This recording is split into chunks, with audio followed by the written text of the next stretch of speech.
What's up? Welcome sa weekend life ng isang tatay businessman. So yun na nga no, kape, bisikleta, banding sa mga bata. Kaya ito rin yung pinili kong field kasi para ma-adjust ko yung oras ko para sa kanila. So on the way na tayo sa Somo Market, set up tayo doon. Lalagay tayo ng mga gamit natin kasama yung mga Amazon na nating barista. Matitigas yung mga yan. At syempre mga magaganda rin at matatalino. So timpla muna tayo ng kape, calibrate. Bago natin i-serve sa mga parokyano natin, dapat quality ang kape natin. So ayun na nga no, nakukuha natin yung bonding moment habang nagtatrabaho. Ayan no, takas saglit, night ride muna kami ng asawa ko.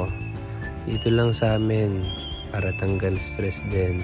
Syempre, para happy palagi.